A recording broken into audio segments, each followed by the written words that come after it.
Fear files में आज देखिए एक और दिल दहला देने वाली कहानी, कैसे चंडोरा के जंगल के अंदर ट्रैकिंग के दौरान फंस गए दो लड़का लड़की। माना जाता है कि ये जंगल बहुत ही घने और बहुत ही डरावने होते हैं और अगर कोई इंसान इन जंगलों के अंदर भटक जाए तो कोई नहीं जानता उनके साथ आखिर क्या होगा। ये कहानी है समीर और अमिता की, जो कि चंडोरा के उस खौफनाक जंगल के अंदर फंस गए थे। वहाँ इनकी मुलाकात हुई एक ऐसे आदमी से जो कि इन दोनों को बाहर निकालने का वादा करता है। आखिर कौन है ये आदमी? क्या सच में इन दोनों को बाहर निकाल पाएगा या फिर खुद इन लोगों को हमेशा के लिए बहुत ही भयंकर वाले जाल के अंदर फंसवा देगा? ये सब जानने के लिए देखिए फियर फाइल्स, डर की सच्ची तस्वीरें।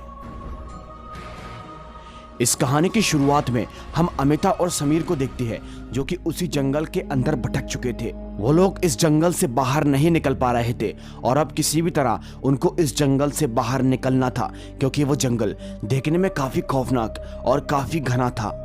इसके बाद तभी ये दोनों वहां से भागना शुरू कर देते हैं और तभी भागते भागते अमिता एक गड्ढे के अंदर गिर जाती है। जी हाँ दोस्तों, इसके बाद तभी समीर उसे उस गड्ढे से निकालने का प्लान सोचता है, लेकिन तभी वहां पर बंदूक लेकर एक आदमी आ जाता है। वो आदमी इन लोगों से बोलता है कि क्या तुम शिकार करने के लिए आए हो, लेकिन यहाँ पर समीर मना कर देता है और तभी वो आदमी इन दोनों की हेल्प करता है और एक लकड़ी की मदद से अमिता को उस गड्ढे के अंदर से बाहर निकालता है। अब अमिता के पैर के अंदर चोट आ चुकी थी, उसका पैर एकदम मौच हो गया था। इसके बाद वो आदमी उन लोगों से बोलता है कि जंगल के थोड़ा सा ही करीब मेरा एक घर बना हुआ है, हम वहां पर जाकर रुक सकते हैं। इसके बाद तभी वो आदमी उन लोगों को अपने साथ लेकर चला जाता है और जाते वक्त ही वो आदमी इन लोगों से बोलता है कि इस तरह से इस जंगल के अंदर घूमना ठीक नहीं है, मैं तो यहाँ पर गैर कानूनी शिकार के लिए निकलता हूँ। फिर तभी थोड़ी देर के बाद हम देखते हैं वो आदमी इन लोगों को अपने घर के अंदर लेकर चला जाता है। उसका घर वैसे देखने में तो काफी बड़ा था, लेकिन हैरानी की बात तो ये है वो आदमी इस घर के अंदर अकेला दिख रहा था। जब वो लोग उस आदमी से पूछते हैं कि क्या तुम इस घर के अंदर अकेले रहते हो, तो वो आदमी उन लोगों को बताता है कि मैं इस घर के अंदर अपनी पत्नी के साथ रहता हूँ। वो बोलता है कि वो काफी टाइम से बीमार है, उसे एक इन्फेक्शन हो चुका है, इसीलिए वो अपने कमरे के अंदर ही रहती है और वो कमरे की तरफ इशारा भी करता है। इसके बाद तभी हम देखते हैं वो आदमी इन लोगों से कहता है कि जल्दी से खाने पर आ जाओ, तुम लोगों को बहुत ही भूख लग रही होगी। और तभी अमिता और समीर दोनों ही खाना खाने के लिए बैठ जाते हैं। फिर तभी वो आदमी एक खाने की प्लेट को लेकर अपने पत्नी के कमरे की तरफ बढ़ता है और वो अपनी पत्नी के कमरे के अंदर चला जाता है, लेकिन अब उसका पीछा करते करते समीर भी उसके पीछे चला जाता है। समीर उस कमरे के बहुत ही करीब पहुंच जाता है, तभी उसे वहां पर से कुछ आवाजें सुनाई देती है। इसे देखकर वो डर जाता है और वहां से फौरन ही भागकर अपने टेबल के ऊपर आकर बैठ जाता है। शायद उस आदमी ने समीर को देख लिया था। इसके बाद वो आदमी भी उन लोगों के पास आता है और इन लोगों से बोलता है कि क्या तुम कुछ करने की कोशिश कर रहे थे, लेकिन ये लोग कहते हैं कि नहीं। समीर बोलता है कि मैं अमिता को चलाने की कोशिश कर रहा था। फिर तभी वो आदमी बोलता है कि अभी तुम्हारे पैर के अंदर बहुत चोट लगी है, इसीलिए तुम चुपचाप बैठ जाओ। वो आदमी इन लोगों से बोलता है कि वो मेरी पत्नी का कमरा है, उस कमरे का दरवाजा गलती से भी मत खोलना, याद रहे ये मेरे घर के नियम है, इनका उल्लंघन मत करना। और इसी के साथ वो आदमी इन लोगों से ये भी बोलता है आज रात यहीं पर काट लो, सुबह होते ही मैं तुम्हें हाईवे तक पहुंचा दूंगा। एनीवेज, इसके बाद तभी रात होती है। रात के वक्त वो आदमी इन लोगों से बातें कर रहा था। बातों बातों में वो आदमी इन लोगों से पूछता है कि क्या तुम दोनों की शादी हो गई। तभी ये लोग मना कर देते हैं और कहते हैं कि हम दोनों गर्लफ्रेंड बॉयफ्रेंड हैं। इसके बाद तभी वो आदमी इन दोनों से बोलता है कि इस घर के और मेरे नियम है, जब तक कि दो कपल की शादी ना हो जाए वो एक दूसरे के साथ रूम शेयर नहीं कर सकते। इसीलिए अमिता तुम अलग सोना और समीर तुम अलग कमरे के अंदर सोना। ये सब सुनकर उन दोनों को थोड़ा सा अजीब लगता है, लेकिन वो आदमी इन लोगों से बोलता है कि इस घर के नियम तुम लोगों को मानने पड़ेंगे, और ये कहकर वो वहां से चला जाता है। थोड़ी देर के बाद वो आदमी अमिता के लिए जूस बनाकर लेकर आता है और उससे कहता है कि इसको पी लो, तुम्हें जल्दी आराम मिल जाएगा। दोस्तों, इसके बाद तभी वो आदमी अपने कमरे में, अमिता अपने कमरे में और समीर बाहर ही सो जाता है। इसके बाद तभी गई रात को हम देखते हैं कि समीर जब सो रहा था तभी उसका नाम लेकर उसको कोई पुकारता है और वो आवाज किसी आदमी की नहीं बल्कि किसी औरत की थी। इस आवाज को सुनकर समीर काफी ज्यादा डर जाता है और उसकी आंख खुल जाती है। फिर तभी वो अपनी गर्लफ्रेंड अमिता के कमरे के पास जाता है और वहीं बाहर से अमिता को आवाज लगाकर उससे बोलता है कि क्या तुम ठीक तो हो। लेकिन वो अभी ऐसा बोल ही रहा था तभी पीछे से वो आदमी गन लेकर उसके पास आ जाता है। वो आदमी समीर से बोलता है कि मैंने तुमसे मना किया था इसके कमरे की तरफ मत आना, शायद तुम्हें इस घर के कानून अच्छे से समझ में नहीं आए हैं। इसे देखकर समीर डर जाता है और वहां से फौरन ही चला जाता है। अब दोस्तों उसके जाते ही हम देखते हैं वो आदमी ना जाने किसी से बात कर रहा था लेकिन वहां पर कोई भी ऐसा मौजूद नहीं था। थोड़ी देर के बाद वो आदमी अमिता के कमरे के अंदर जाता है। अमिता सो रही थी तभी वो आदमी उसके पैर पर लगी हुई चोट को यानी कि उसके पैर को एक बार और टेढ़ा कर देता है। अब पता नहीं इस आदमी का क्या मकसद था, वो आपको आगे पता चलेगा। फिर तभी सुबह होती है। सुबह के वक्त वो आदमी समीर को उठा देता है। समीर जैसे ही उठता है तो वो अमिता से मिलने के लिए जाता है। वो अमिता से उसका हाल पूछता है तो अमिता बताती है कि कल रात से मेरे पैर के अंदर और भी ज्यादा दर्द हो रहा है और तो और उसके पैर पर सूजन भी आ चुकी थी, यानी कि कल रात में उस आदमी ने उसके पैर के अंदर कुछ तो ऐसी छेड़खानी की थी जिसकी वजह से अमिता के पैर के अंदर और लग चुकी है। अब यहाँ पर समीर और अमिता यहाँ से भागने की बातें करते हैं तभी वो आदमी इन लोगों के लिए नाश्ता लेकर वहां पर आ जाता है। अब उस आदमी के आते ही समीर उस आदमी से बोलता है कि तुमने कहा था कि तुम सुबह तक हमको बाहर छोड़ दोगे, तो बस अब हम लोग यहाँ से जाना चाहते हैं। जब उन लोगों ने ये कहा था कि हम यहाँ से जाना चाहते हैं तभी उस आदमी के चेहरे पर एक अजीब सा गुस्सा आ गया था। लेकिन वो आदमी इन लोगों से बोलता है कि मैंने कहा तो था लेकिन अभी अमिता की हालत यहाँ से जाने के लायक नहीं है। वो अमिता को चलाने की कोशिश करता है लेकिन अमिता नहीं चल पाती क्योंकि उसके पैर के अंदर बहुत दर्द हो रहा था। इसीलिए वो आदमी बोलता है कि एक दिन और रुक जाओ, जब तक अमिता का पैर थोड़ा सा ठीक भी हो जाएगा उसके बाद तुम चले जाना और तुम्हारे साथ रहकर मुझे भी अच्छा ही लगेगा, अकेले इस घर के अंदर रहता हूँ। समीर उससे बोलता है कि तुमने तो कहा था कि तुम्हारी पत्नी यहाँ पर रहती है, लेकिन वो आदमी इन दोनों से बोलता है बीमार है बेचारी, अपनी ही दुनिया में मगन रहती है। खैर अभी मैं बाहर सब्जियां लेने के लिए जा रहा हूँ, तुम जब तक अमिता का ख्याल रखना, मैं जल्दी ही वापस आ जाऊंगा। और ये बोलकर वो आदमी बाहर की ओर चला जाता है।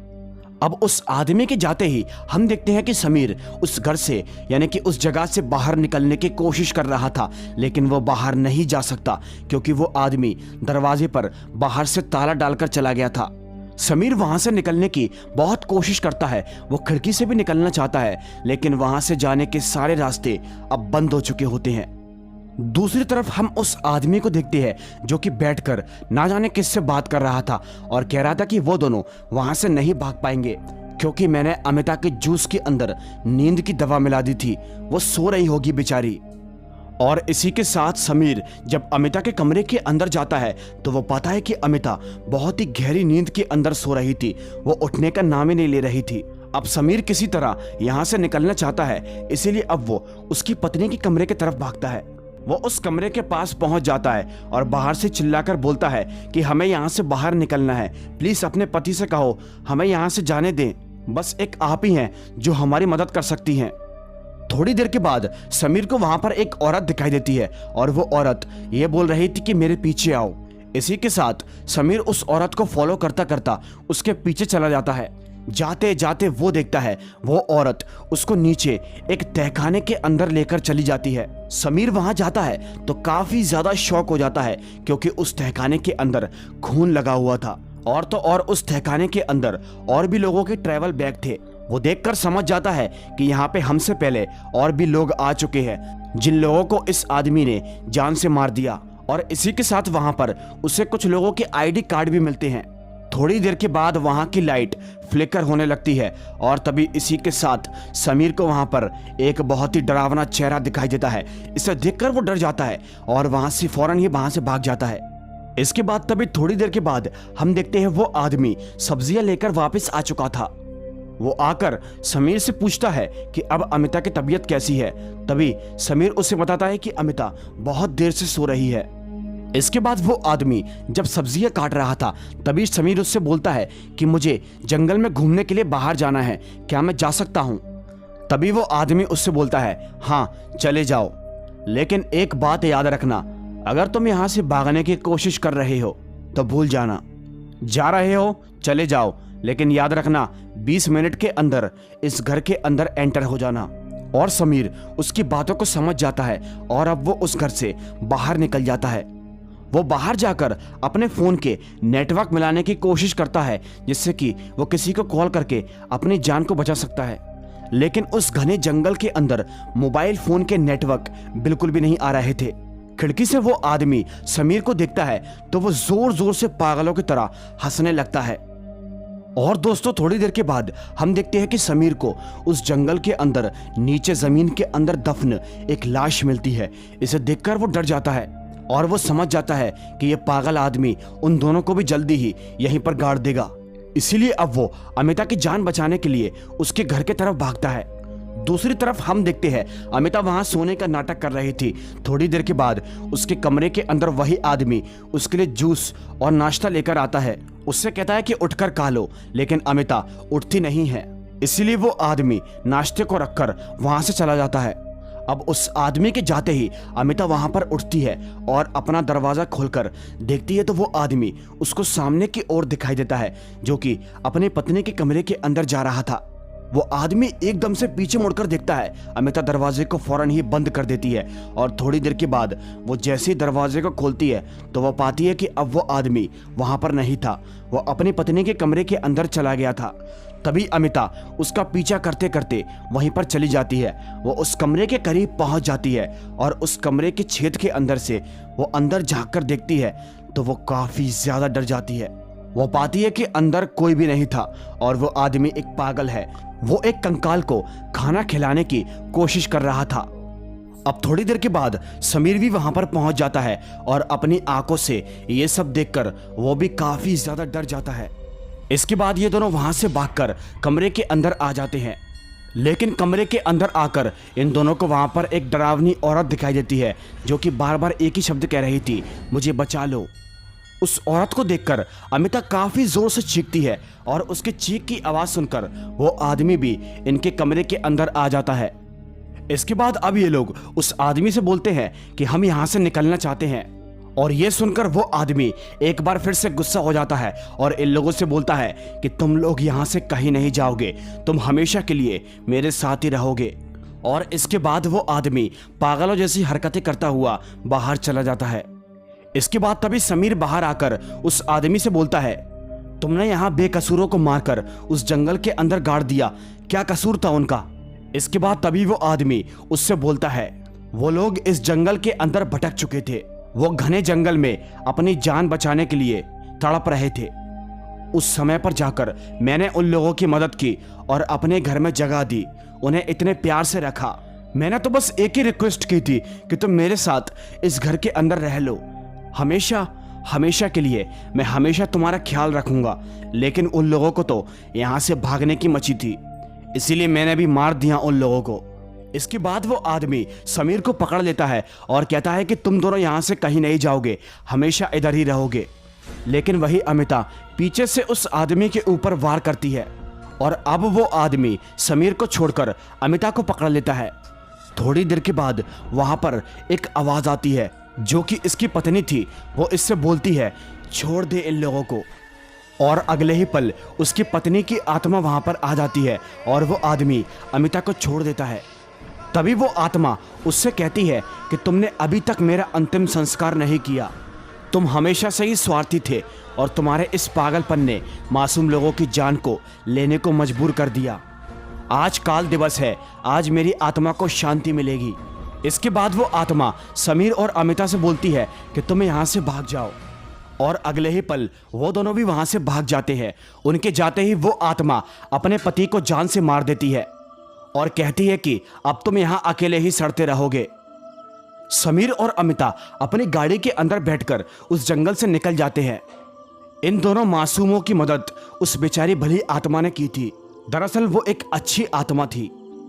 इसी के साथ ये कहानी खत्म हो जाती है, लेकिन रुको, इस एपिसोड के एंड सीन में हम देखते हैं वो घर अब भूतिया घर बन चुका है। उस घर के अंदर उसी आदमी की आत्मा भटकती है। दो लोग गलती से उस घर के अंदर चले जाते हैं और उन्हें उसी आदमी की आत्मा मिलती है। अब जो कोई भी इस जंगल के अंदर फंस जाता है, उस आदमी की आत्मा उनको जान से मार देती है। और ये सब कब तक चलेगा ये कोई नहीं जानता।